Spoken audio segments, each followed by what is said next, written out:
매일 성경과 함께하는 오늘의 큐티 시간입니다. 1월 19일 오늘의 말씀은 마태복음 1장 1절에서 17절입니다. 아브라함과 다윗의 자손 예수 그리스도의 계보라. 아브라함이 이삭을 낳고 이삭은 야곱을 낳고 야곱은 유다와 그의 형제들을 낳고 유다는 다말에게서 페레스와 세라를 낳고 페레스는 헤스론을 낳고 헤스론은 람을 낳고 람은 아미나답을 낳고 아미나답은 나손을 낳고 나손은 살몬을 낳고 살몬은 라합에게서 보아스를 낳고 보아스는 룻에게서 오벳을 낳고 오벳은 이새를 낳고 이새는 다윗 왕을 낳으니라. 다윗은 우리아의 아내에게서 솔로몬을 낳고 솔로몬은 르호보암을 낳고 르호보암은 아비야를 낳고 아비야는 아사를 낳고 아사는 여호사밧을 낳고 여호사밧은 요람을 낳고 요람은 우시아를 낳고 우시아는 요담을 낳고 요담은 아하스를 낳고 아하스는 히스기야를 낳고 히스기야는 므낫세를 낳고 므낫세는 아몬을 낳고 아몬은 요시야를 낳고 바벨론으로 사로잡혀 갈 때의 요시야는 여고냐와 그의 형제들을 낳으니라.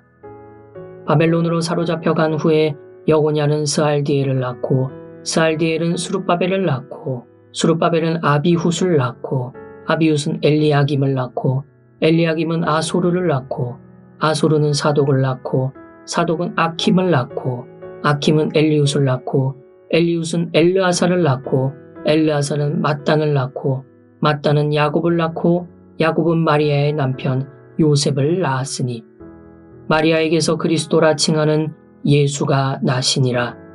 그런즉 모든 대수가 아브라함부터 다윗까지 14대요 다윗부터 바벨론으로 사로잡혀 갈 때까지 14대요 바벨론으로 사로잡혀 간 후부터 그리스도까지 14대더라.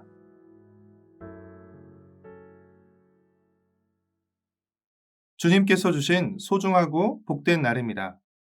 오늘도 주님을 왕으로 인정하며 왕이신 주님의 통치를 받기 위해 말씀 앞으로 나아오신 여러분을 환영하고 축복합니다. 오늘 묵상 본문은 마태복음 1장 1절에서 17절까지 말씀입니다. 우리는 오늘부터 부활절 때까지 마태복음을 묵상하게 됩니다. 마태복음은 신약 성경의 첫 번째 책으로서 물리적으로 구약 성경과 가장 가까울 뿐 아니라 내용적으로도 구약 성경과의 연결고리가 많고 뚜렷한 책입니다. 그 점은 마태복음의 시작에서부터 선명하게 드러납니다. 마태복음 1장 1절 말씀입니다. 아브라함과 다윗의 자손 예수 그리스도의 계보라. 마태는 예수 그리스도의 계보로 마태복음을 시작하는데 특별히 구약에서 언약과 관련된 가장 중요한 두 인물인 아브라함과 다윗을 언급하면서 예수님을 아브라함과 다윗의 자손이라고 소개합니다. 예수님이 아브라함과 다윗의 자손이라는 것은 단지 혈통적으로 아브라함과 다윗의 자손이라는 것만을 의미하는 것이 아니라 창세기 22장 18절에 내 씨로 말미암아 천하 만민이 복을 받을 것이라는 아브라함 언약과 사무엘하 7장 13절에 내 씨가 나라를 세워 견고하게 하리라는 다윗 언약을 성취하러 온 그리스도, 구약에서 약속된 메시아라는 것을 의미하는 것입니다. 따라서 아브라함과 다윗의 자손 예수 그리스도의 계보라는 마태복음의 첫 구절은 예수님이 구약의 약속을 성취하러 오신 메시아시라는 선언이며 마태복음 전체의 결론이라고도 할 수 있습니다. 1절부터 16절까지 누구는 누구를 낳고 하면서 기록된 많은 인물의 이름들이 어쩌면 재미없고 지루하게 느껴질지 모르지만 족보에 등장하는 한 사람 한 사람의 이름들은 각각의 인생과 역사를 의미하며 아브라함부터 예수님에 이르기까지 그 기간은 2000년에 이릅니다. 그러니까 예수님의 족보에는 아브라함부터 시작해 다윗 왕국, 바벨론 포로기와 귀환기에 이르기까지 한순간도 중단되지 않고 계속 진행되어 온 하나님의 언약과 구원 역사가 담겨 있다고 할 수 있습니다. 그리고 마침내 하나님의 구원 역사를 이루기 위해 예수님이 오신 것입니다.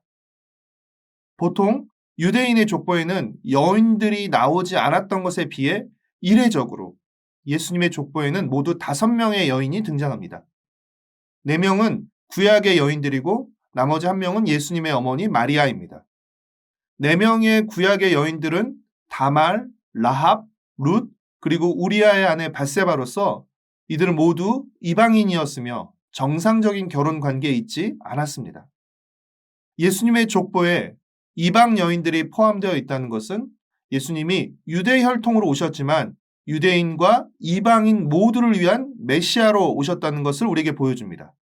또한 예수님을 통한 구원은 유대인이라는 혈통으로 받는 것이 아니라 유대인과 이방인 가릴 것 없이 믿음으로 받는다는 것을 또한 우리에게 보여줍니다. 마태는 17절에 예수님의 족보를 아브라함부터 다윗까지 14대, 다윗부터 바벨론 포로까지 14대, 바벨론 포로로부터 예수님까지 14대로 14대씩 3단계로 나누었는데 이는 단순한 직계 정보의 나열이 아니라 예수님이 구약에 약속하신 바로 그 메시아시라는 것을 잘 보여주기 위한 의도적인 배열이라고 할 수 있습니다. 사랑하는 성도 여러분, 마태복음을 시작하는 예수님의 족보는 예수님이 구약 성경에 약속된 메시아라는 위대한 선언이며 숱한 이스라엘의 불순종과 배반에도 불구하고 신실한 사랑으로 이스라엘을 버리지 않고 언약과 구원 역사를 이끌어 오신 하나님의 사랑의 기록이기도 합니다. 또한 비천한 신분과 비정상적인 상황에서도 믿음으로 하나님의 위대한 구원 역사에 참여한 작은 자들의 기록이기도 합니다. 이제 우리도 예수님을 통해 이 위대한 족보에 들어가게 되었습니다. 믿음으로 구원의 은혜를 누릴 뿐 아니라 믿음으로 구원의 역사에도 참여하는 우리의 인생과 하루하루가 되기를 축복하고 소망합니다. 기도하겠습니다.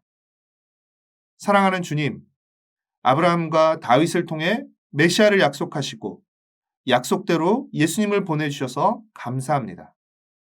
하나님의 신실하신 사랑이 우리의 구원을 가능하게 했고 장차 완성하게 하실 것을 믿으며 오늘 하루도 구원받은 하나님의 백성답게 구원을 이루어가는 삶을 살게 하여 주시옵소서.